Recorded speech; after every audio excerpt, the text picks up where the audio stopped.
Yes, people, what's happening? Welcome back to the channel. Welcome back to another live stream and welcome back to another just general chat about football, international break settings. There's not an awful lot going on, so it's good to catch up with other fans and talk about their start to the season and just talk all things football in general. Big up to everyone that's really locked in. Make sure you're smashing the like, subscribing, new rounds here, all of that good stuff.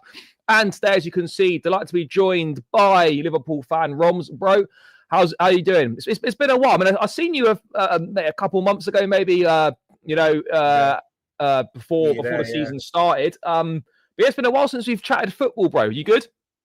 Yeah, man. You know I always love streaming with you. Love the channel. Big up the community every time. Make sure you smash them likes. But yeah, I mean, if you asked me a week ago if I was good, personal life and everything's good. But if you asked me footballing wise a week ago if I was good, I was better. But fast forward a week, three on the bounce.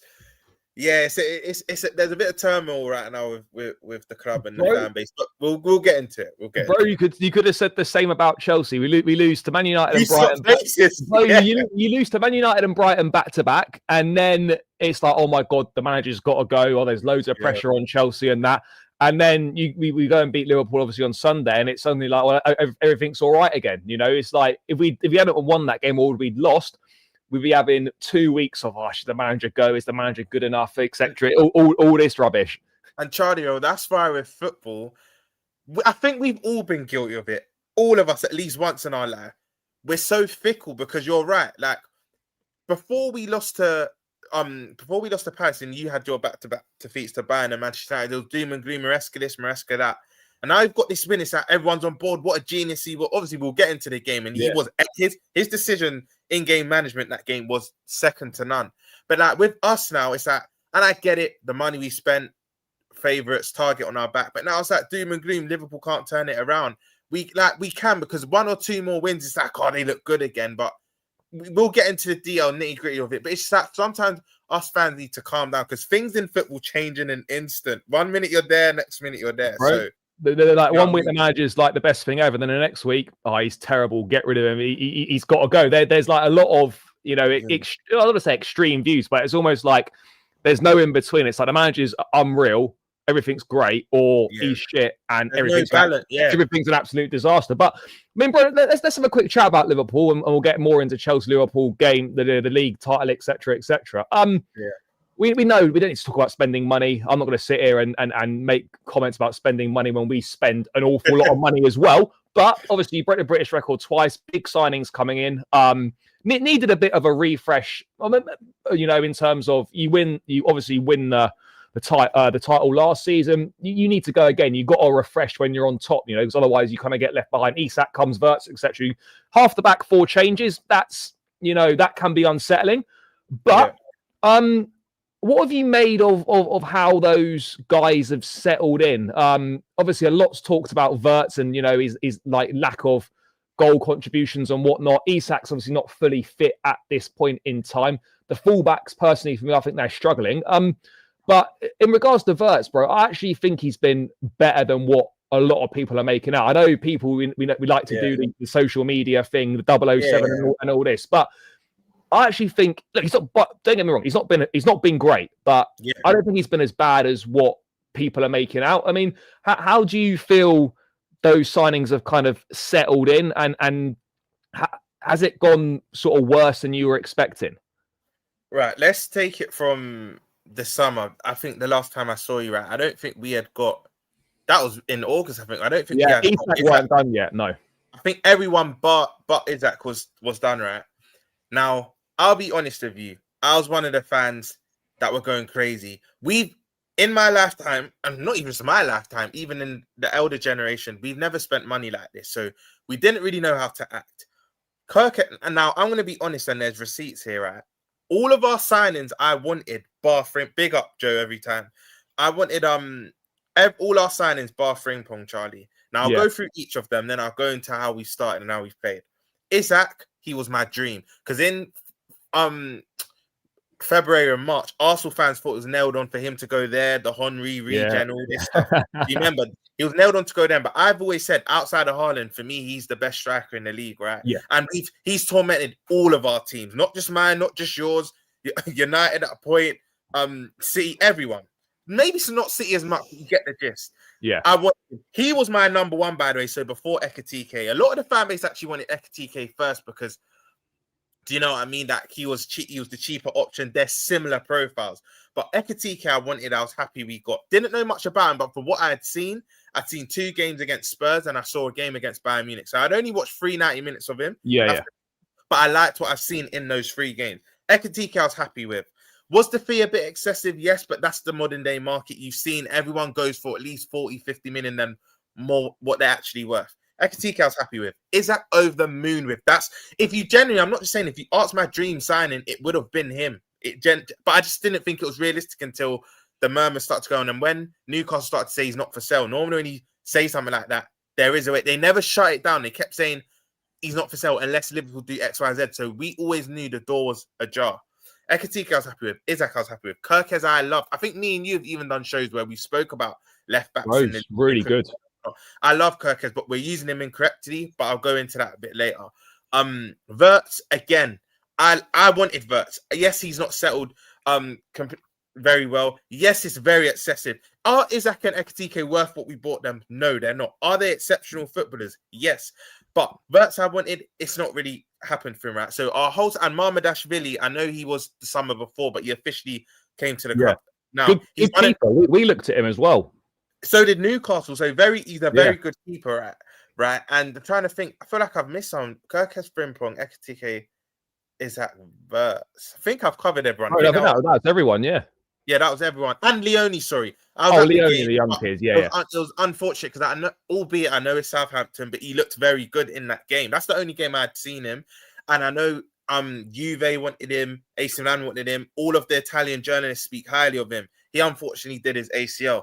But again, I can't say I want him because I didn't know much of him, but I was happy to have him, right? So I called our summer a 9 out of 10. The only reason why I didn't give it a 10 is because I knew we were short centre-back-wise. Yeah. Gomez is injury-prone. Kanate had his better season in terms of injury last season, but he's normally gets a big injury per season. Van Dijk's not getting any younger. And Leone, again, a bit of an unknown entity. So we still need that 5th centre-back, right? I was gutted that we didn't get Gay. That's the only reason I didn't give it a 10 out of 10 because I actually know a backstory to that, Charlie, and we were literally a phone call away. I promise. I'll tell you a bit of it, right? Our London office, he was with, what do you call it? Majority of that day, he was with, who's Newcastle chairman called? Steve Parish. He was in our London office, in our tracksuit, had done the medical. Palace had a leaked video ready to go out. We were literally a phone call away, but he's called Glasgow last minute and he didn't give his approval, right? But that summer, for me, our window was 9 out of 10. Was I one of the Liverpool fans saying we're going to win the league comfortably or not? Of course I was. I was gassed, Charlie. We've just won the league. Oh, bro, you got to say that with a window and you follow up the. You follow it up with them signings. Summer, like, if you can't sit there after that and say, yeah, we're going to win the league, like. When can you ever say that? Exactly. You've got to enjoy it. But do you know what I've noticed? Do you know what I find not weird, but like one thing, obviously you watched a lot more Liverpool than I have, but one thing I noticed, particularly on Sunday, you know, and there's a bit of a narrative going around, but almost kind of the situation where there might be too many cooks in terms of upsetting the balance, in terms of maybe not too many signings, but too many signings in terms of going into the first team, because essentially what's happened is you've had a title winning team, fantastic, but it was kind of Jurgen Klopp's squad and it needed refreshing, needing updating, no problem.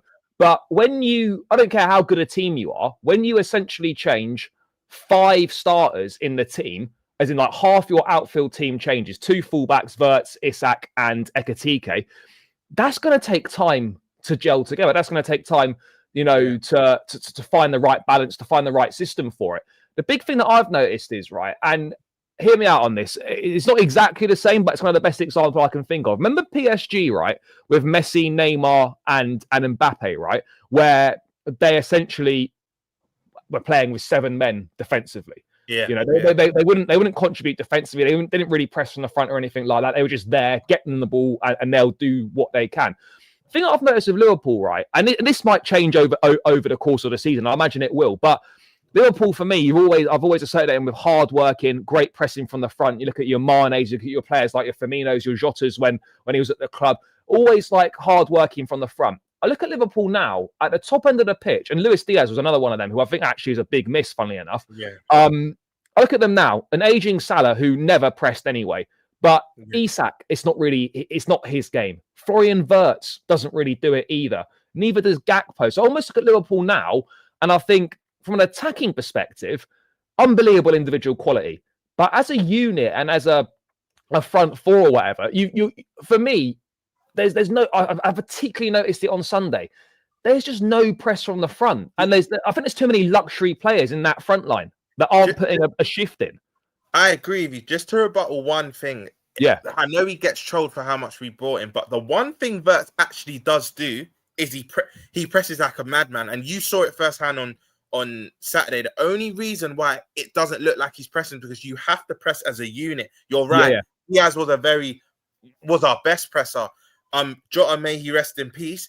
He wasn't a quick presser, but he was an intelligent presser. He would curve his run. He would kind of dictate where he wants the ball to go. Jota was an intelligent presser. Salah I'll say the last 2-3 seasons he hasn't, but with Mane and Firmino he pressed. He did, yeah. Salah was a good press. But I get what you mean. The last couple of seasons, what Wirtz has done, because remember there's a kind of joke at the moment. Liverpool didn't buy Wirtz for cardio. One thing he does do is run non-stop. So he does press, but there's no point you pressing by yourself and no one else pressing with you because that then leaves space. It has to be the collective. Exactly. So what I think with our starting 11, you're spot on, and I'm so happy. Big up Raven as every time. I'm so happy you brought up the PSG example. Now I'll bring up Real Madrid on 2 occasions. The early noughties with their Galactico team. Yeah. All these players coming into starting 11, and I don't think they didn't win as much as they should have. And even recent, the summer 2009 window when they bought Ronaldo, I think Arbeloa. Oh, it's Ronaldo, Xabi Alonso, Benzema, Kaká. That didn't really work either. Correct me if I'm going to chat. I think they didn't win. They won the league. They won the Spanish Cup the following season. Yeah, I think that was Mourinho's first season, but they didn't win anything that year. And do you know what, Charlie? You know I do a lot of paddle shows, and not even just on YouTube. Friends offline with that. Do you know what? Vegas, you're the champions. Targets on your back, you're the favorites. You've made good signings, but don't you think there could be an imbalance because you're signing all of these great players into your starting 11? Maybe you should slowly integrate them into the 11 and whatnot. But one narrative I have to shut down is why I get Isak if you had Ekatike. What I will say is we lost 3 forwards. Whether you rated Nunes or not, we lost Nunes, we lost Diaz, and to unfortunate circumstances, we lost Jota. Right? So we had to bring in 2 forwards. Yeah. Some would even say we should have even got a left winger because Rio, again, one for the future. Gakpo, very predictable. He scores big goals, but I think you saw on Saturday, kept cutting inside. Yeah. Cucurella knew it was... Sorry, not Cucurella. Reece James pretty much knew what he was going to do all the time. But what I would say is I was ignoring it in the summer, Charlie. Everyone was saying, Ramel, like, you need to think that it might not... It'll take time. And I was such... What's the word? I was such... It was so euphoric this summer, and I was such on a high. I was kind of blocking all that. I was like, no, it'll work. I back my manager. He's tactically good. And it has gone backwards because even when we won 5 out of 5, Charlie, it was more of an in-house thing. Amongst other Liverpool fans, we knew we weren't playing well, but we didn't want the outside world to know that. Like, we were like, we're 5 out of 5. We've won everything. Everything else is subjective. But I've got to put my hands up, Charlie. I don't think I thought this through as well as I should have because now let me go through the signings. Actually, I went through the signings earlier. I rated all the signings, but Frimpong, I said, and there's receipts there. I don't think this will work in this current system because he's a player, right, at Celtic and Leverkusen as a wing back.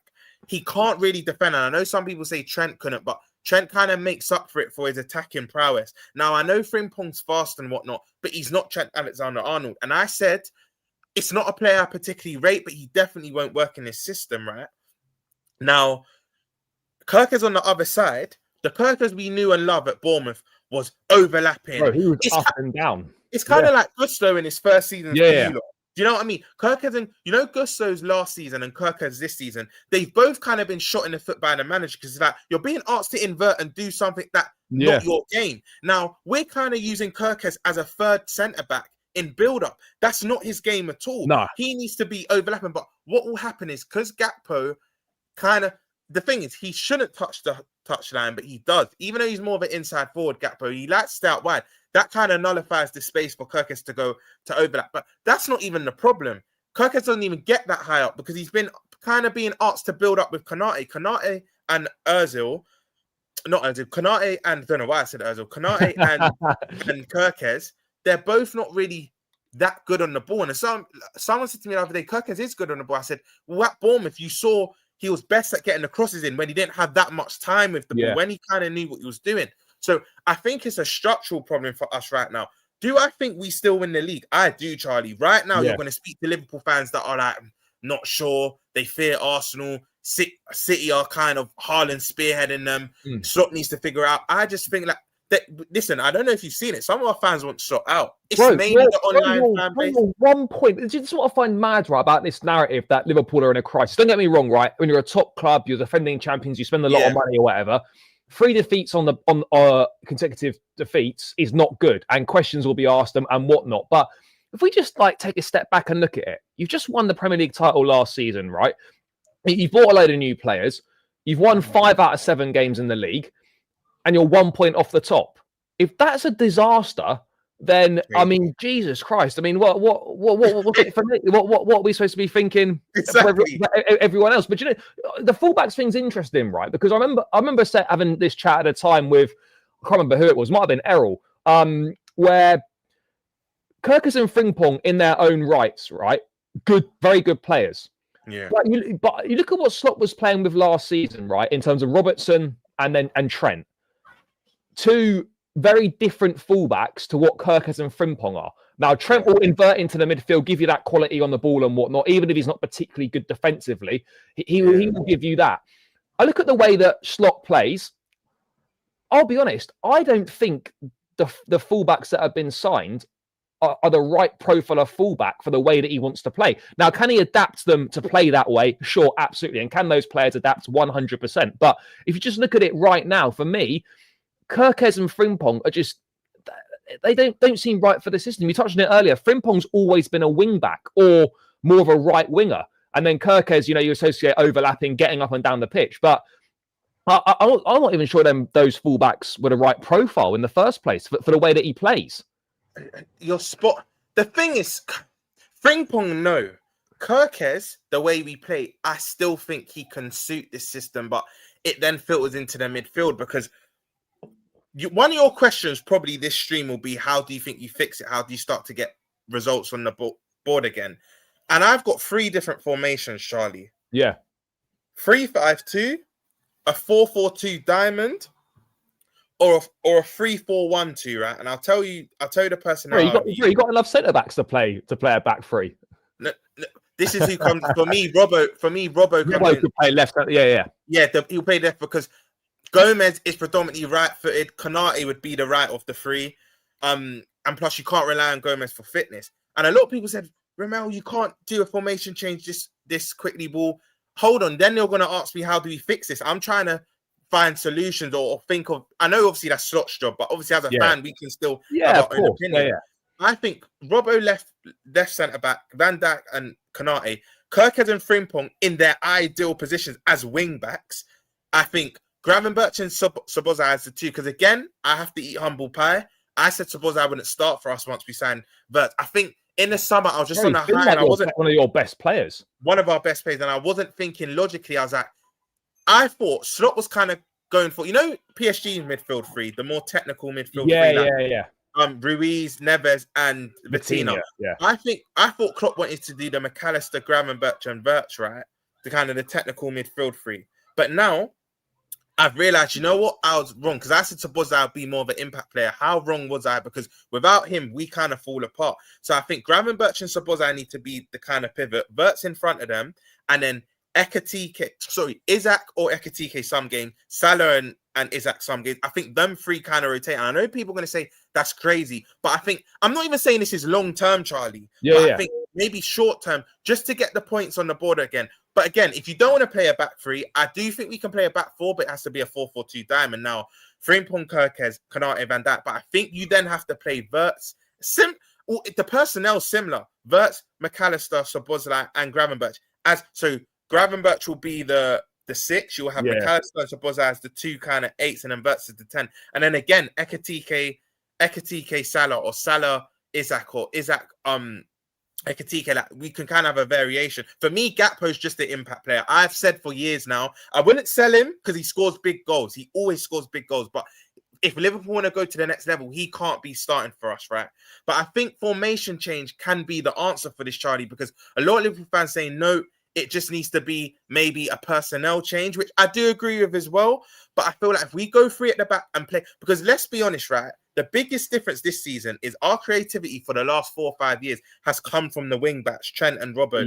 Now it has to come from a Wirtz, who we brought him in for to be our creativity spot. But with Wirtz being our main creator, he's not really gonna give that kind of defensive assurance in our midfield three. That's why he can't play with McAllister. And McAllister's my favorite midfielder, by the way. Bro, he's been horrible this season. He's been horrible, mad, isn't it? Yeah, Charlie, we can't use the fitness excuse anymore. He's played enough games to build up his fitness because he did come into the season with a knock. He did, but now that excuse can't wash. So what I would say is, look, he's my favorite midfielder, but I just think some games he can't start. I think our strongest midfield three is now Szoboszlai, Gravenberch, and Wirtz. And you know another tactical change, Charlie, as well? Gravenberch said it after the Everton win. They said, oh, you're getting more goals and you're getting more assists this season. Why is that? Because you saw his good. He scored 2 great goals against Everton and Newcastle this season.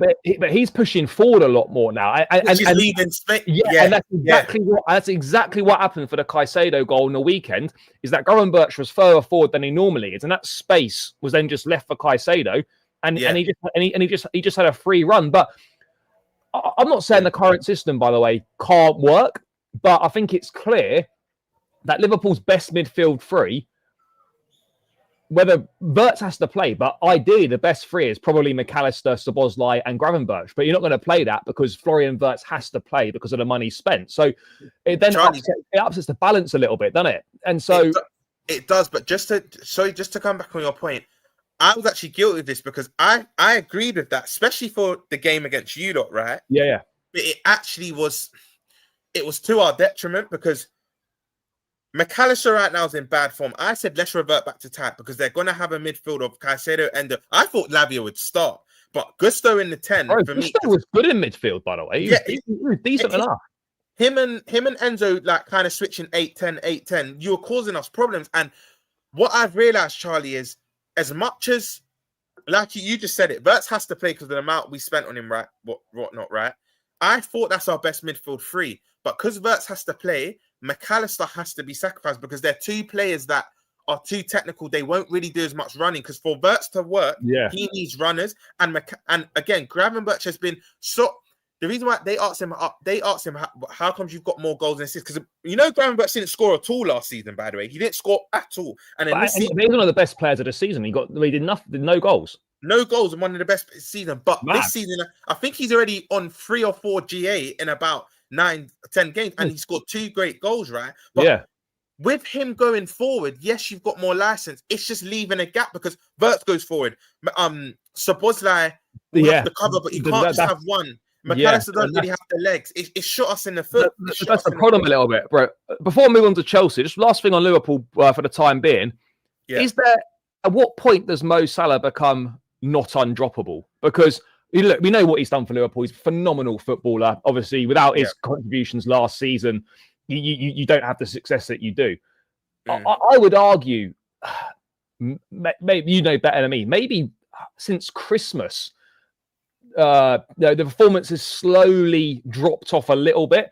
And now we're seeing a situation where, for the time being, the start of this season, Salah's not been good. But I'll be honest, Saturday was one of the worst Mo Salah performances I've ever seen. Bro, the guy just wasn't involved in the game at all. I barely even knew he was there. At what point for you or for Liverpool fans in general, what point does he become, actually, this guy can't keep playing?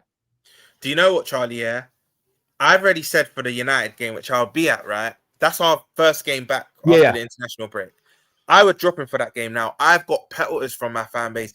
Yeah. Because he's got an unbelievable record against them. I think he's our highest ever goal scorer in that fixture. I think he scored the most goals against United. Yeah. There's literally a graphic at one point where it was like Mo Salah versus United, and the goals and whatnot were crazy.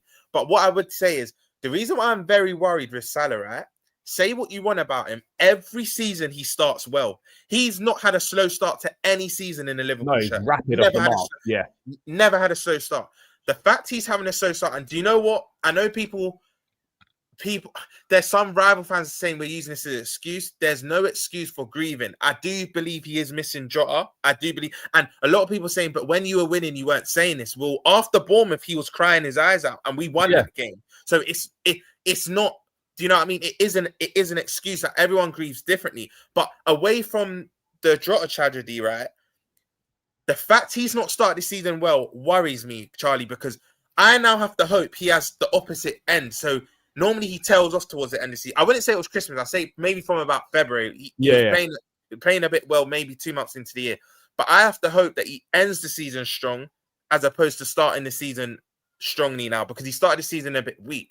But I can't lie, Charlie. I drop him for the United game. Yes, it's a big call, but I like I said to you, the 4-4-2 diamond or even the 3-4-1-2 with Wirtz, Ekitike, and Isak. For me, Wirtz, Ekitike, and Isak are front three with the wing backs and then McAllister and Szoboszlai as a pivot. I think he needs to be dropped for that game. Yes, I know his record, but he's not in good form. And I know he signed the contract. By the way, Charlie, Slot won't do this. This is what I think. So he will start that United game. I will definitely start, But he signed the bumper contract. I know there's now fears, would he drop off? Because you've seen it with Ozil, you've seen it with Pogba, you've seen it with Aubameyang. Well, do you know what I mean? You've seen it with players. You get that bumper contract, and then your form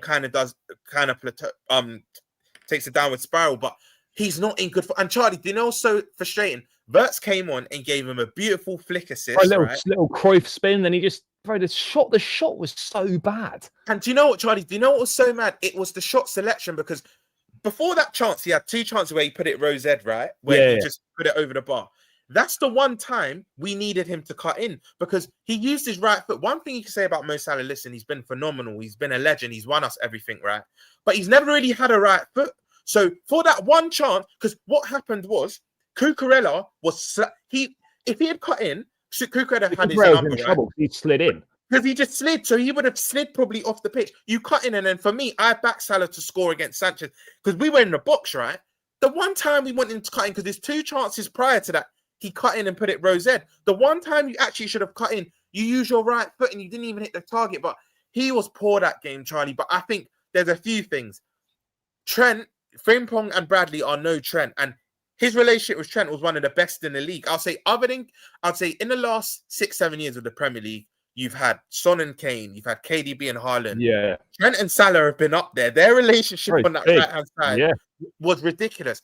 I just think, I'm not saying to drop Salah long-term, by the way. Anyone watch this, I'm not saying he's short-term solution. I think sometimes because Slot's not been afraid to bench Wirtz, and so why shouldn't it be the same? Shouldn't it be the same for Salah? We'll come back to the title race a bit later on. Right, what have you made of Chelsea? Because obviously it was a massive win. We needed it. I think we played pretty well on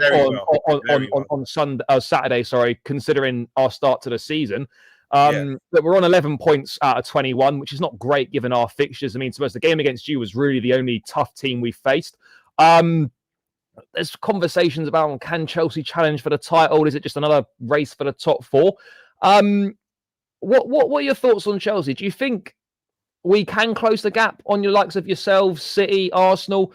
Is there a potential for a title challenge, or again, like I think, we're just a bit short in those key areas? Like we can any one game, we can beat anyone. You know, we've shown it, but consistency over 38 games, I still think we're lacking. We're lacking. Do you think Chelsea have got enough to break into the top three? That is a lovely segue, because what you just said, on your day you can beat anyone. We normally do a pre-season kind of stream together. This season we didn't, right? Yeah. But I've been getting pelters for this opinion.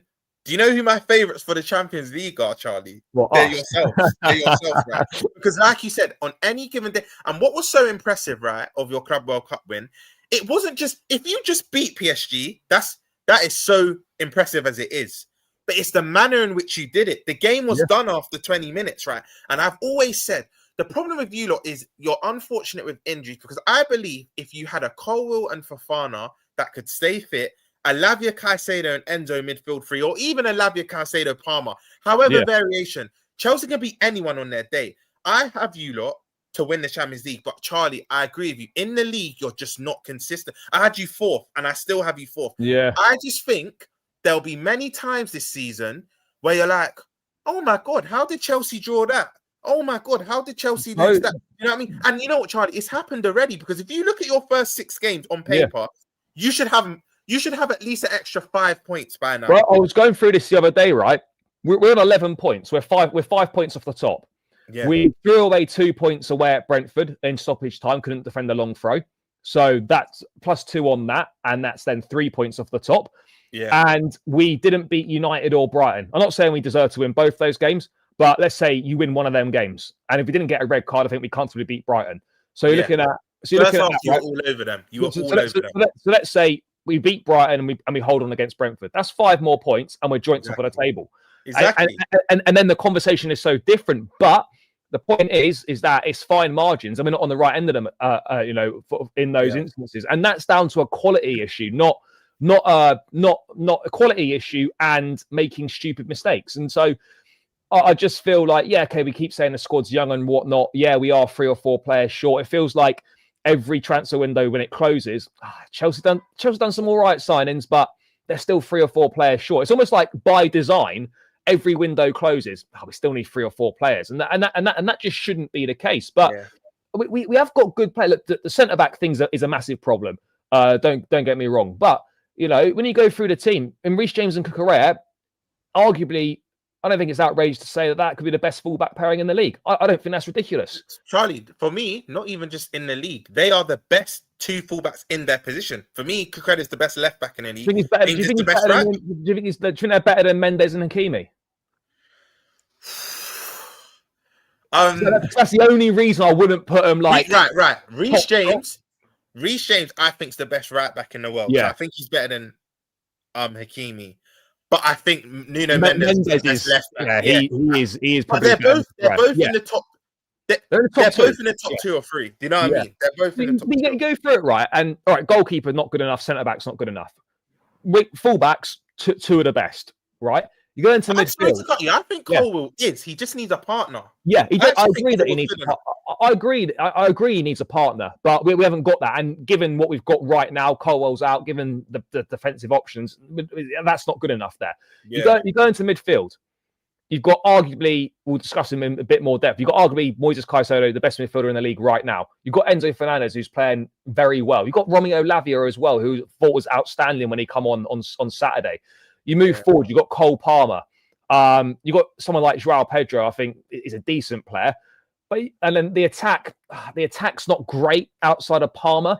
But the frustrating thing is when you go through it, there is the basis of a decent team, but there's too many players that need developing, and you don't really know how long that's going to take. Do you know what, Charlie? You're spot on. And that's why I've said with Chelsea, look, with young players, if you know football, with young players, you're naturally going to get inconsistencies, right? You are. Like, you saw Josh Achampong against, was it Brighton? And someone also made a mistake. Brighton, he was at fault for the 3rd goal. He gave the ball away. And then someone did something against Lincoln, right? You're going to get this with Chelsea because you are a young team. I've said, right, the lap, I think, is so unfortunate because I think if you get that amount of goals in an Ipswich team, just imagine what you can do in a Chelsea team. Yeah. I rate the lap. I've even spoken to some Chelsea fans that aren't really sold on him. Joao Pedro, I wanted at my club. He's a really good player. Yeah. Really good. And Esteval, Charlie, I don't know. I know he's young, but I feel like in this country, we have more fear. Like in Spain, Italy, and whatnot. They're playing every week. Yeah, they'll start their young players. Esteval, for me, has to stop. Palmer goes back in the 10 because I genuinely believe if you have this 11, Charlie, let me go through your 11 because I was speaking to Don about this the other day. If you had Sanchez in goal, a fit Colwill and Fofana, Reece James, Cucurella, Lavia, Caicedo, and Palmer in the 10, Esteval right wing, the lap up top, and Joao Pedro left wing. If that could stay fit for 38 games a season, you could win the league. But that's not how football works. I genuinely think, for me, I love Enzo Fernandez, by the way. Anyone that's watched me for long, I when people were cussing him, I said, there's a player here. People don't appreciate how good he is. Like, it's honestly mad. Look, don't get me wrong, he has bad games like everyone does. But I think out of all the big money signings in the Premier League over the past few years, he's the one that gets the least respect, I think, just like from Chelsea fans themselves, and just 100%. from what wider, footballing community and whatnot. People don't realize what this guy offers. He's such a good player. Quickly with your form again, right? The Palace game, I'm going to cut you slack because we lost to them on penalties the week before you played them. Bro, they should have beat us, to be honest. They should have battered us the other day. They beat us. They should have been 4 or 5 up at half time. If it wasn't for Alisson, they could have put 5, 6, 7 past us. But Palace, I'll cut you some slack because you were tired. You had just come back from the Cup. 2 weeks of preseason, and Eze was having a good game and whatnot. Bro, we're the only team to play Palace with fucking Eze this season. In the league. Exactly. Yeah. Do you know what's weird about them? Even without Eze and Elise and whatnot, they look like they've even better. But they've had a good team. But back onto Chelsea, right? Again, football doesn't work like this. Every club gets injuries, and you've had more. But the only concerning thing for Chelsea, I would say I'm quite an objective. On Twitter, I'm a troll, but on stream, Charlie, you know me, I'm very objective. What I would say is, I hate this narrative. How can Chelsea spend this much and still have a squad like this? People don't realize you recoup so much as well. So, like, not only you do spend a lot, but you also, so it balances out everything. But what I would say, Charlie, is I'm not going to use the lazy narrative. You spent 2 billion and your team's still bad. But what I would say is, for the money you spent, it should be better than it is. I agree. I say that to say this, right? You gambled on, because I had to do my research. Apparently, I think you gambled on getting a Xavi Simons and another left-handed side player. Well, we looked at Kudos, Simmons, and there was a few. Yeah. But, so I'd say you gambled on Xavi Simons, right? And I know firsthand, again, I'm not at ITK. He was in London waiting for Chelsea. He was waiting, yeah. We know he was waiting, yeah. But apparently you had a dispute with UEFA, so you couldn't get... Not that you didn't have the money, but you had to sell to buy. You had to sell to register him, basically. Because let's be honest, Charlie. If Arsenal and Chelsea want to play it over Spurs, you saw it with Eze. Yeah. He's going to Arsenal and Chelsea. Like, no offense, it's Spurs. But what I would say, right, is... I think you gambled on getting Xavi Simons, but you've ended up settling for Buonanotte, Gittins, and Garnacho, right? But I genuinely believe you needed a Rodrigo, a Xavi Simons. You just needed someone better on that left-hand side. I actually think centre-forward, I rate the lap. For me, before you put a Chelsea shirt, I think he's very good. But I just think, agreed. But when you're in a position, right, where you get one injury to a striker and then you're struggling big time, that's not good squad planning. So, like, the lap's gone right. João Pedro, for me, he can play as a 9, but we've noticed in the last few games, if there's not a creative number 10 behind him, then as a 9, he really struggles. Against Liverpool on the weekend, he had no shots on target. Against United, he really struggled. He's carrying an injury, though. He's not fit. Even before the Brentford game, like Maresca, he told Maresca after the last international break, before Brentford, that he wasn't fully fit. But Maresca just played him anyway. He's not looked fully fit, but at the same time, if you don't have a creative 10 behind him, playing Pedro as a 9 is pretty pointless because you're not getting anything from him. Can I just relate that to our situation again? And I know rivals do. Oh, you can't have that excuse because you spent so much. But that's why Isak needs Wirtz, because I've been at a lot of games this season, and Atletico Madrid the first half, Wirtz and Isak were linking up well. There's another game they linked up well as well. The Everton game, when they came on, Everton were in the ascendancy, but they linked well. And this is why I keep saying, I know difference is, though, you've not spent 300 plus on 2 players like we have, or 250 plus, whatever you want to say. But you're right. The same thing you're saying with João Pedro is what us Liverpool fans say. Once Isak and Ekitike, look, they've not done well since coming in. I'm not running away from that, but I think they will soon, once they get some GA on board and they find that relationship, they'll gel massively, right? This is why I think Wirtz and Ekitike doesn't work as much, because they like to invade the same spaces. Isak doesn't drop as deep as much Ekitike, but you're spot on, because I was at the game on Saturday, right, as you know, and I was watching João Pedro run, and I was thinking, he's running a bit gingerly. He must be nursing something. And now you're saying, look, he's not been 100%. It makes sense, but you're right. Big up, David. I think you're right. Also, him not having your traditional 10 behind him, it's also he's also struggling. But I just think with you lot, Charlie, if you had slightly better depth and you had if your core of your first team could stay fit, of course you could challenge for the league. You know me for years now. I was quoting you top 4 even when your fan base didn't even get I quoted you to get top 4 under Poch and Maresca. But and because a lot of your players I've wanted at my club, so I can't be a hypocrite and say Chelsea are bad when I've wanted half of your squad at my club. But what I would say, Charlie, is that because of your lack of depth and your amount of injuries, you'll never find that consistency. Like for me, I look to your next couple games. I do think you beat Forest because they're just poor at the moment. We can't beat Forest. But who's your game after that? Because I can't remember. I think we got Sunderland or something. Or no, you'll beat them. But there's just a few games. We got Spurs away at the start of November. See, for example, that's a game, right, where Bridge, you always beat them. I always back Chelsea against Spurs at the Bridge, but that's a game I wouldn't be surprised if you drop points for. And even like, I know you had 10 men, but your Brightons and whatnot, like, there's a way of losing, but I didn't think you could lose like that. Does that make sense? Yeah, no, bro, I hear what you're saying. Like, I just think there's going to be many games this season. Again, I've got you to win the Champions League, but I think you'll finish 4th because there's just going to be many games where you're like, Chelsea should have got points from that. And by the way, Charlie, this is with 11 men. I still think even when you have 11 men, there'll just be games you drop points and we're like, and everyone's like, Chelsea should have won that. Chelsea should have. Yeah, bro, guaranteed that there'll be plenty of those games. And I agree. I mean, I put us 3rd before any balls were kicked, and I will stick with that because I'm not going to change it after 7 games. But I do think, you know, we probably will end up sort of almost being in a bit of no man's land in 4th. You know, I think we are better than Newcastle's, Tottenham's, and Villa's and whatnot. You know, I don't think they'll be pushing. I don't think it will be as close as it was last season. Charlie, you know why you're spot on? When I say you're going to get 4th, it's not going to be a 4th like last season down to the wire. You'll get 4th with like 3 or 4 games to go. You'll get 4th comfortably.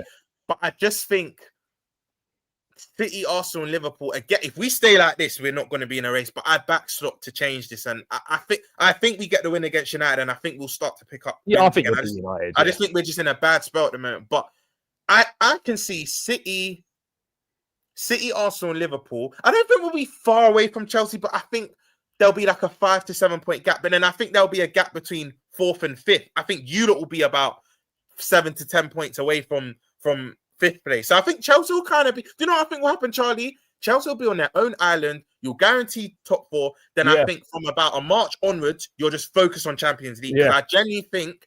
I think you win it. I can't stress it enough. And a lot of people say, "Oh, you're going mad," but Chelsea on their day can beat any. We've been a cup team for years. You beat a PSG team that wiped the floor with Liverpool, Man City, Aston Villa, and Arsenal. You beat a PSG team that annihilated the whole Premier League. So it's not crazy to say that. And Barca with their high line coming to the Bridge. Barca not looking great.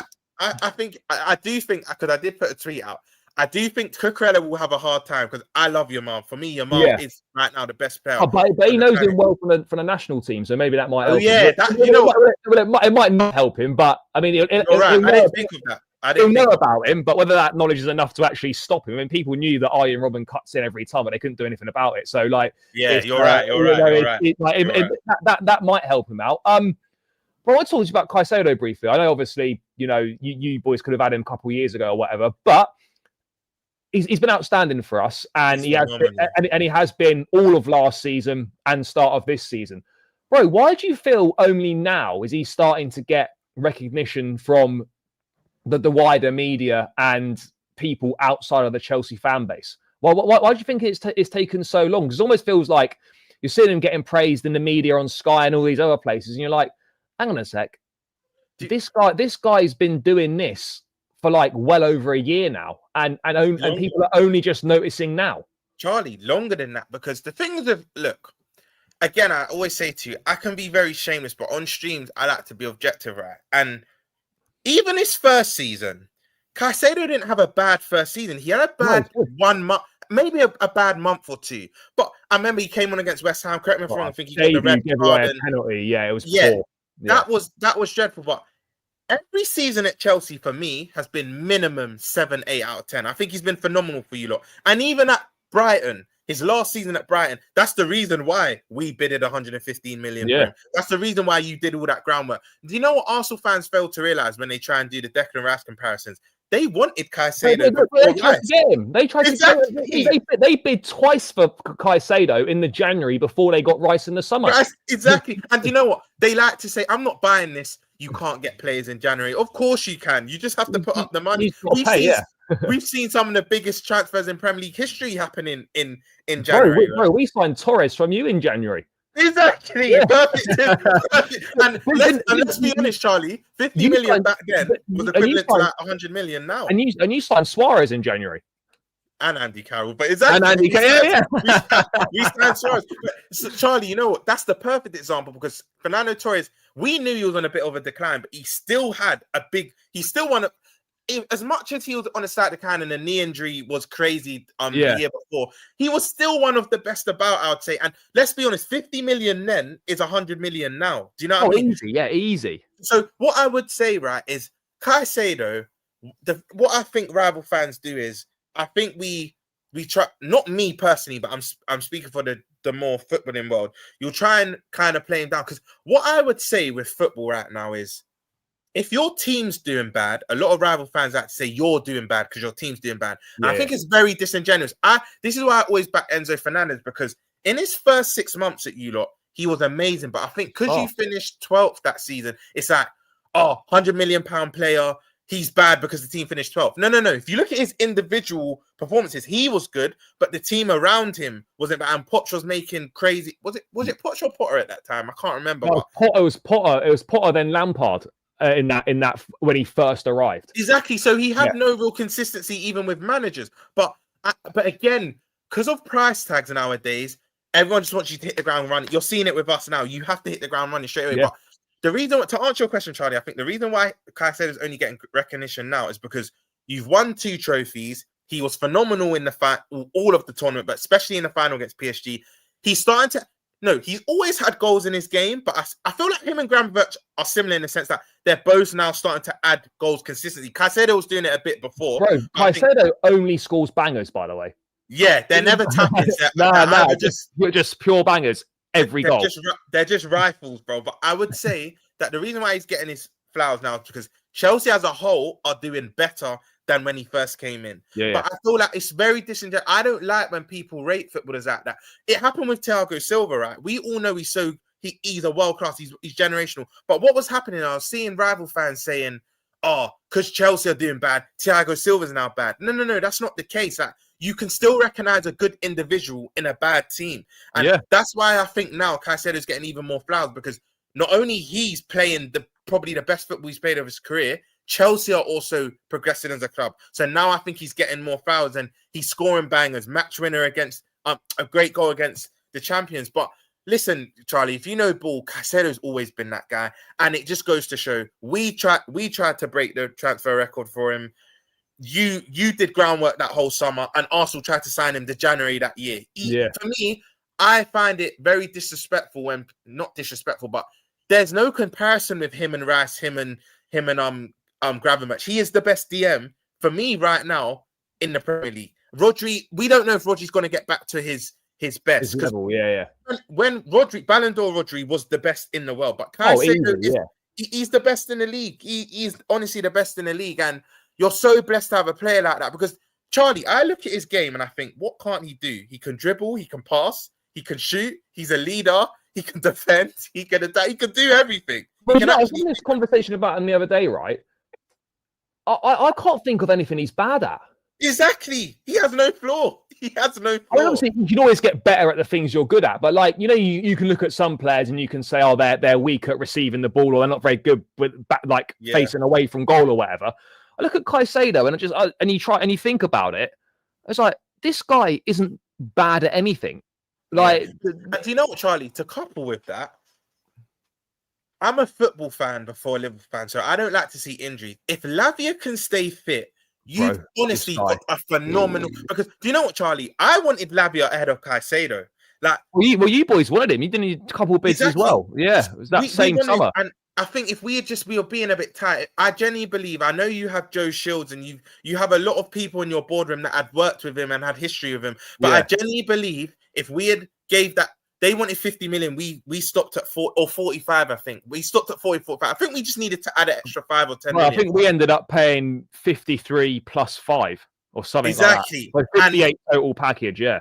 And I genuinely think we could have got him right, but Lavia's a bit different because I watched him for Manchester City youth and whatnot. I had an admiration for him before he was announced to the world, per se. Before the masses knew about him, I knew about Lavia, and I said, of course, Caicedo is the better player, right? But Lavia, I think, is what we needed more at the time, in my opinion. But he's so injury stricken. And do you know what, Charlie? This is a question I actually have for you, right?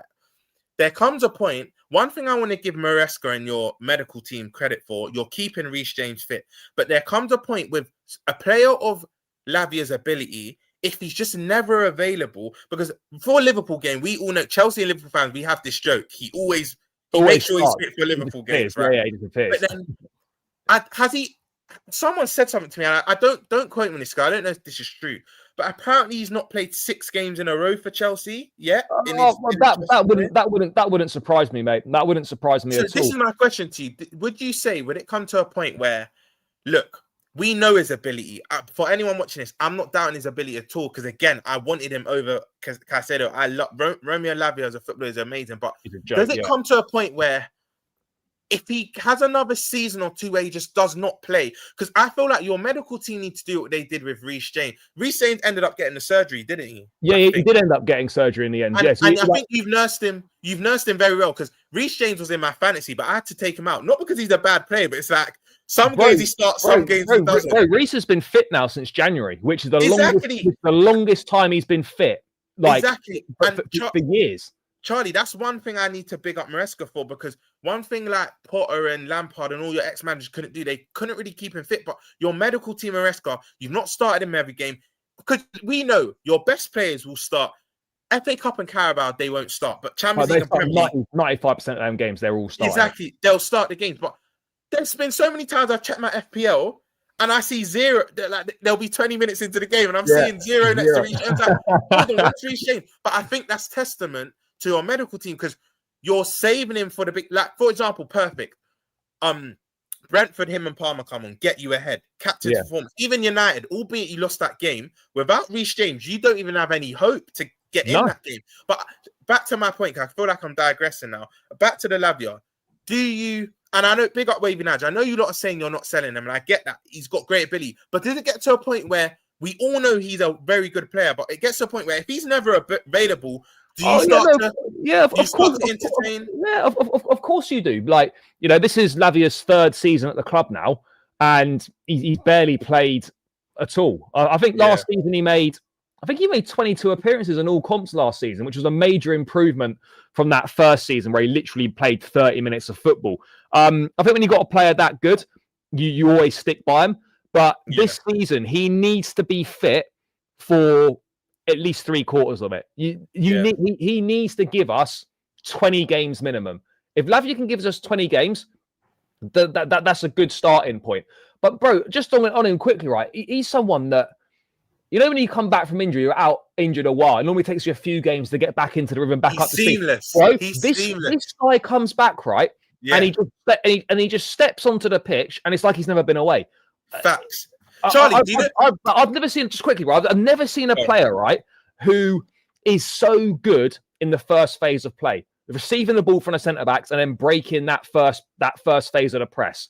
The ball just sticks to his foot. The guy, he's someone that I think, because he's not played enough and he's not been fit enough, but he's a guy that I don't think enough people speak about how good he is, because we've got Caicedo and that, and you look at the history Chelsea have had with these kinds of players, Essien, Makaleli, Kante. Now you've got Caicedo. There's Lavia.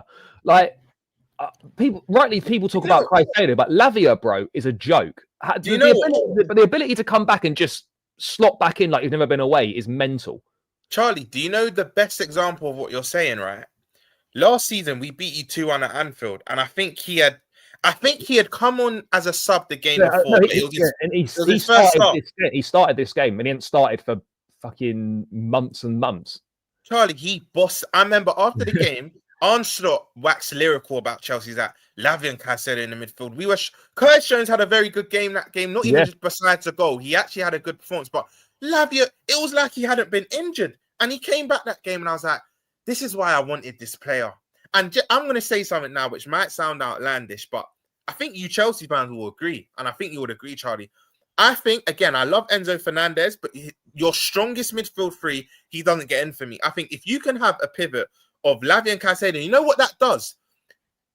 Caicedo is so good at going forward. If Lavia could stay fit, you would see Caicedo getting even more goals and bombing forward. But I think a midfield three of Palmer in the 10, Caicedo in the 8, and Lavia in the 6, I think that's the best midfield three in the league. But we saw it last season. There were times when, obviously, when Reece was out, but we some of our best performances came when either Caicedo played at right back and it was Lavia and Enzo in midfield, or Enzo is pushed further up if Palmer's out, and then you have Caicedo and Lavia behind him. I'm not a massive fan of Enzo in the 10. However, if you've got Caicedo and Lavia behind him, that's fine, because then Enzo doesn't need to do as much of that getting back. He still needs to do it, but he doesn't need to. There's not as much on him to go and do it. And so that's why, like, Lavia for me is going to be key to us succeeding both in the league and, of course, and the Champions League. Like, you could talk about the money spent and whatnot, and we're not good enough defensively and in goal, and we probably lack depth going forwards. But I don't think there's a team in the league that's got better midfield options than Enzo, Caicedo, Lavia, Andre Santos, and you could even throw Cole Palmer in if you wanted to include him in midfield. I honestly think we've got, and I know it doesn't translate to being a good team and whatnot, but we've honestly got, I think, some of the best midfield options in the league.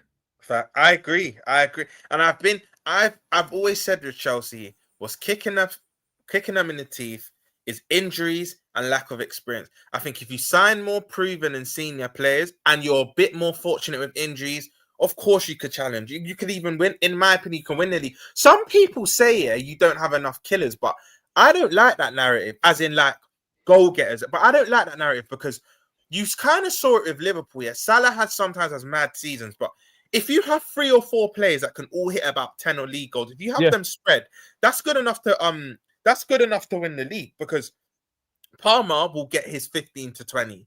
João Pedro, I think, is capable of getting 15 to 20.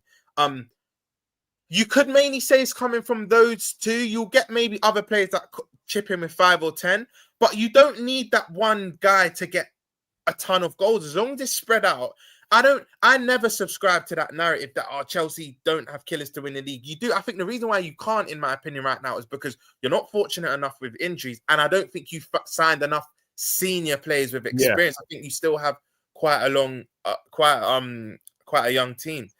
But yeah, like, I can't lie, Charlie. I think the future is bright for Chelsea. I just feel like maybe not January you can get players, but I think next summer you then have to bring in the household goalkeeper and a top class centre back, and then maybe something in it. I think that's all that's missing. But I just wanted to round out last sort of 5-10 minutes on the title race. I mean, it feels a bit ridiculous to be talking about a title race after 7 games, but I mean, bro, I think you might have touched on it earlier, but I mean, have you seen anything from Arsenal, Man City, etc., that's made you think, like, I don't think we're the favourites anymore, or you still feel you're favourites? Again, I know it. Some people might say it's be humble, don't say it in the time you're in, but football changes quickly. And like I said, start the stream, I backed my manager to get the balance right, and we've got too much quality to not. So I still think we're in the league, but Charlie, I have Arsenal third, and again, like you, I'm not changing my opinion 7 games into season, because how people write off this Man City team, yes, they have lost a lot of goals and experience, but people are sleeping on City big time. 100%. You've still got your Haaland, which is the best striker in the world, right? You've still got your Diaz's, your Vardios, your Doku's, the players that have won league. Donnarumma will win him a lot of points as well this season. Exactly. He's got experience, high in experience. He's won Champions League. I still think don't get to it. Arsenal will challenge. Us fans watch this. Don't be saying, "Oh, he's writing us off." It's going to be a 3-horse. For me, it's going to be a 3-horse race. But for me, Arsenal have the squad and the 11 to win the league. They do, but it's the manager. I feel like when it's squeaky bum time, because some people might say Arsenal have pressure from the start of the season. Pressure in August, September, and August, September, and October. Not pressure compared to March, April, May. Exactly. Yeah. It's completely different. And I can just see Arteta doing something stupid. By the way, I have to keep reiterating, Arsenal have the 11 and the squad. I would go as far to say they've probably got the strongest squad in Europe, not the league. I think if you go position for position, they've got the strongest squad in Europe. But I just don't rate them. I think Arsenal will win this year. I think they win a domestic cup. I think they win the FA Cup or maybe even Carabao. You could possibly even say both of them, depending on their run. But Champions League and Premier League, Arteta's not the guy for me. So I think we win the league. This is my top 4. And I said it before Ball got kicked, and it's not changed. I think Liverpool win the league, City finish 2nd, Arsenal finish 3rd, Chelsea finish 4th. But I do think you turn your focus to Champions League. That's my top 4, because as long as City keep Haaland fit, they'll be right up there. And I think a lot of people are being a bit disingenuous to City. Vardio played a lot of last season left back, and I think I heard Dap saying it on the stream. Their last 9 games of last season, they conceded 4 goals with him at centre back. Yeah, Kusanov, I think, has kind of silenced the critics. I think he had a good start. He's playing a lot of fullback. Exactly, but he's got injured now. Cherki still has had an injury-stricken start to his City career. They still got Marmoush that's been injured this season. They've got players to come back, and maybe it's a bit of PTSD, but Pep's still the best manager about. I think if you've got the best striker in the world and you've got the best manager in the world, you can't write them. When I was hearing this season, there were some people saying City will struggle to get top 4. Mate, you hear some. Are you crazy? Plays. Yeah. Like but one thing you know about City as well is that they're comfortable chasing or they're comfortable leading from the front. Exactly. They can do both. We've seen that Arsenal haven't been able to chase, and they've not been able to see it out from the front. So you look at it and you're almost like,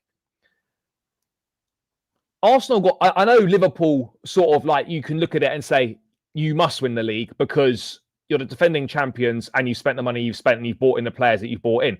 So there is now. I don't want to say there was no pressure last season, because there's always pressure in the top jobs, but there wasn't really a pressure on Slot to go and do anything. I think people just said, "Oh, if Slot gets the top 4, 100%, then that's fine." Even from our fan base, I would say the whole footballing world were in unison, right? That as long as Slot gets top 3 and wins, listen, you're at Liverpool Football Club. If you don't win the league, you still need to be picking up something.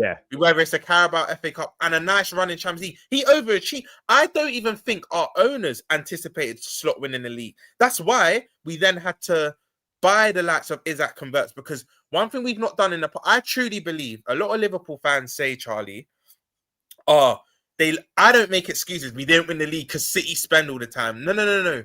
We didn't win the league because City spend all the time. We can't do that. No, we didn't win the league because we didn't spend. I think if we had improved, we would win the league or Champions League and make no signings, or we would make 1 or 2 signings. I think if we had actually had the ambition, I genuinely believe we would have maybe an extra prem. I reckon Klopp would have ended his Liverpool career with maybe 2 prems as opposed to just the 1.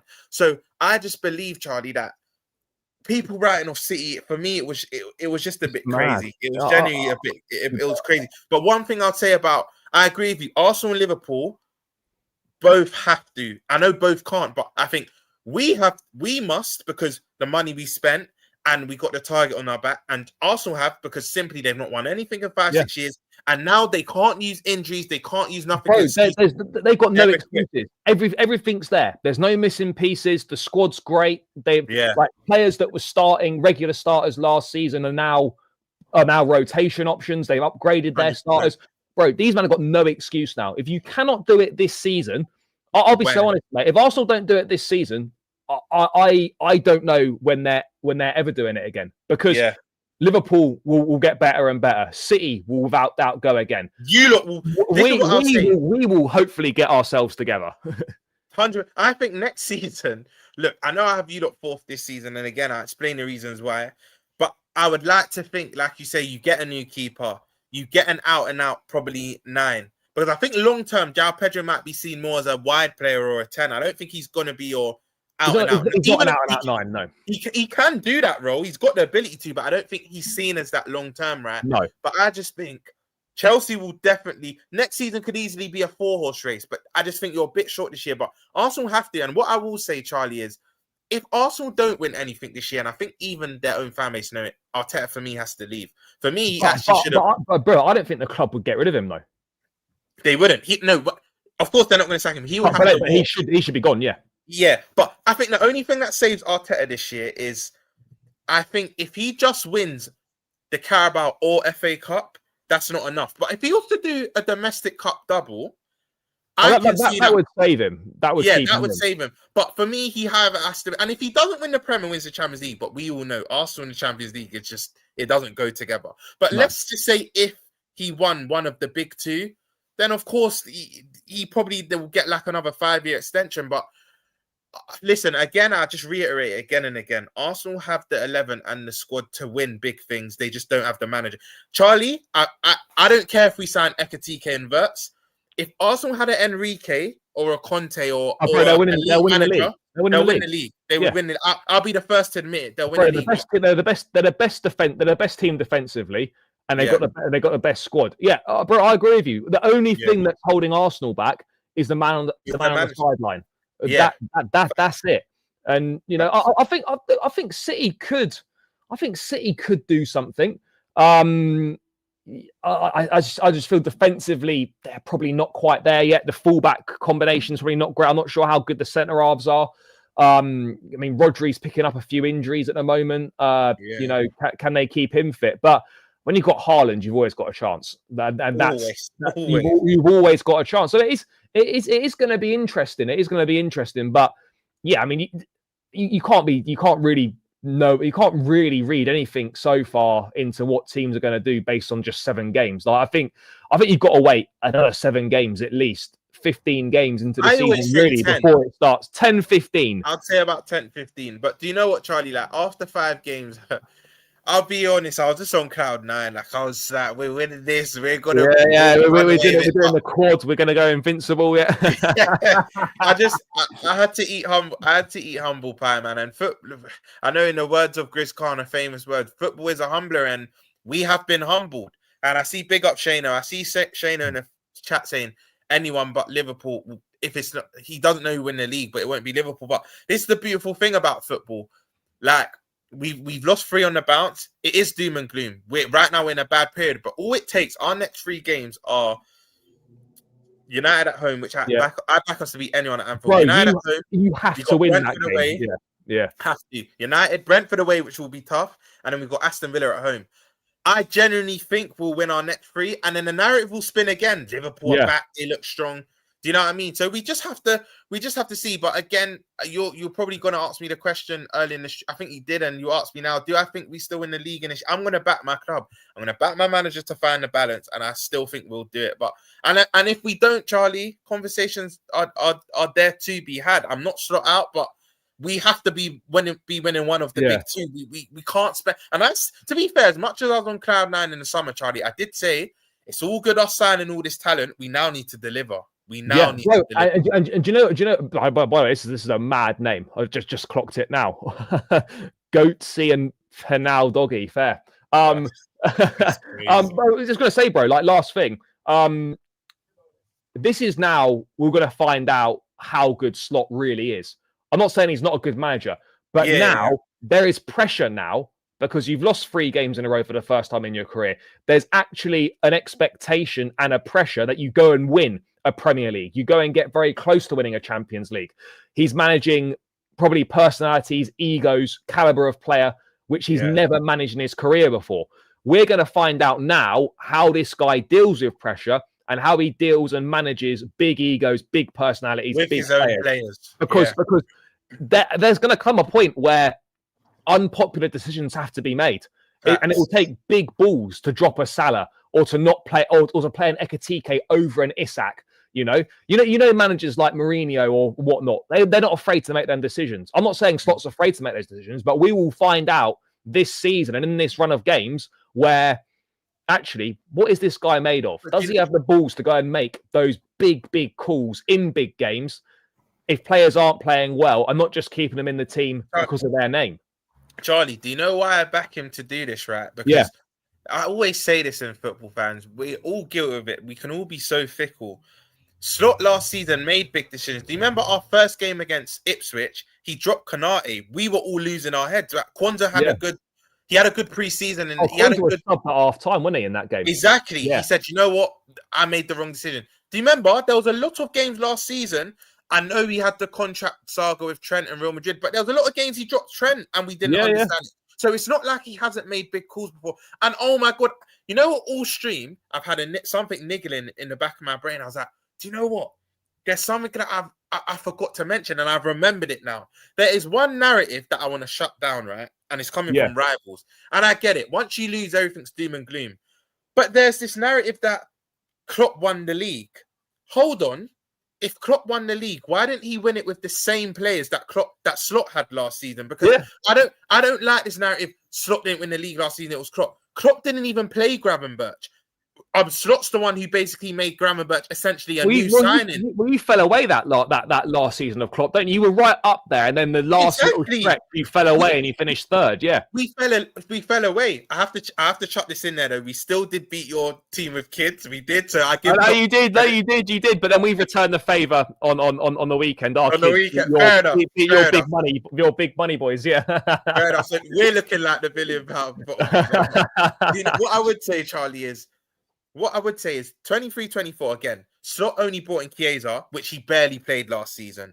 By the way, Chiesa should be playing more. Oh, I forgot to mention him. By the way, he must have something on Slot, because why he's not getting a start, Charlie, is I was gonna quickly ask you, like, do you buy into this sort of narrative from some Liverpool fans that Slot just don't rate Chiesa or don't like him or something's going on? I do.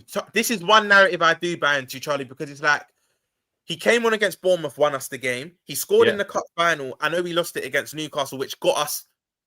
It made the last 5-6 minutes nervy for them.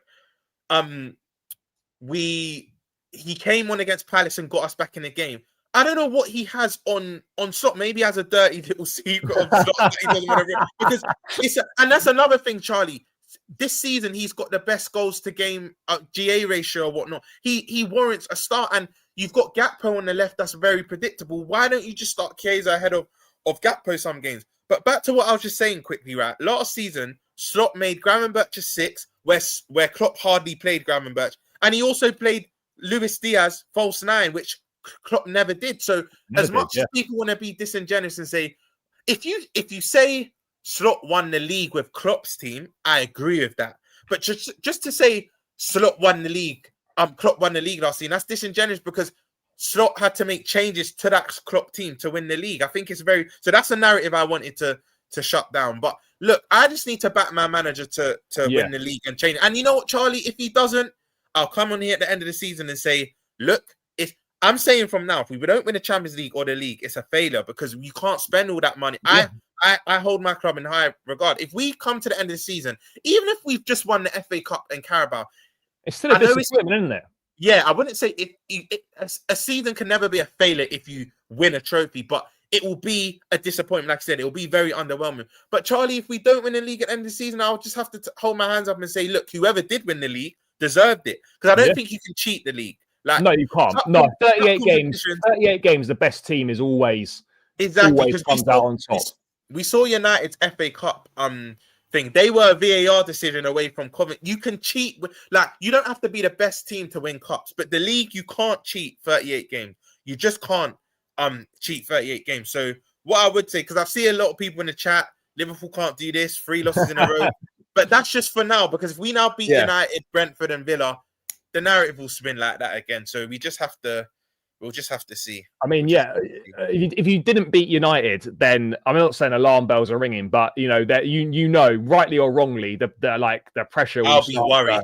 You'd be worried if you don't win that game. Charlie, do you know what is worrying me a bit though? I think the most United, we don't really lose at Anfield. The most United could get from that is a draw. But I was at the game in January. Remember that day it would get called off. Did they get the 0-0 when Maguire missed like almost an open goal right at the end? 2-2. Maguire could have won it for them. It was literally the last. It was the last kick of the game because that whole day was horrible. I don't know if you remember, it was the 5th or 6th of January and there was a lot of snow. They were going to call the game off. I was stuck in Liverpool, my hotel, thinking, if this gets called off, I have to then... Obviously, I still have my ticket, but I'd have to then come to Liverpool again because they were saying that it would... they were going to reschedule it. But obviously, it got the all clear. But United were very good that game. And if Maguire scores that, they get that. They've not won at Anfield in about...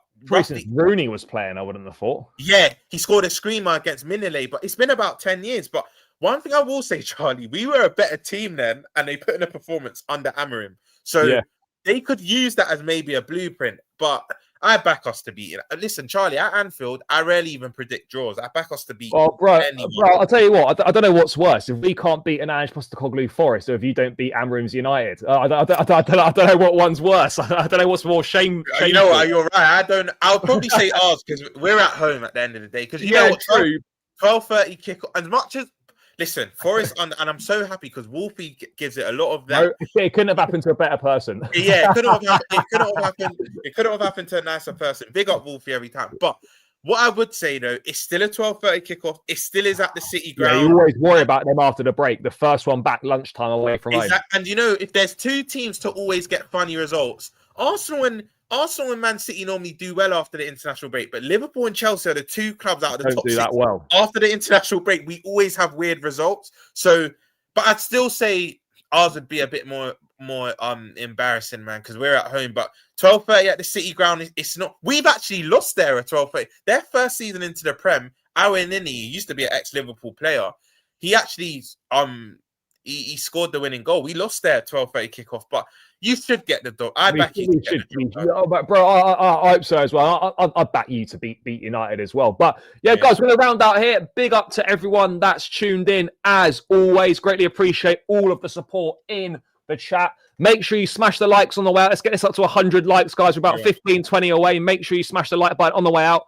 Subscribe if you're new round here as well. Romz, pleasure to catch up as always, bro.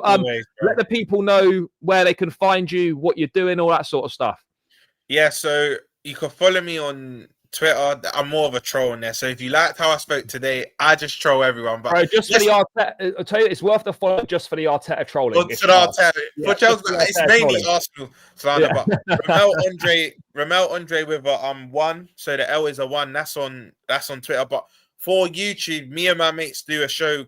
We've got a channel called Football Verbal, and we have a weekly podcast on there. So yeah, go give that a follow and a subscribe. But Charlie, it's always a pleasure. I love doing shows with you, bro. We actually need to probably do this a bit more often. Maybe we do, bro. We need to run it more often.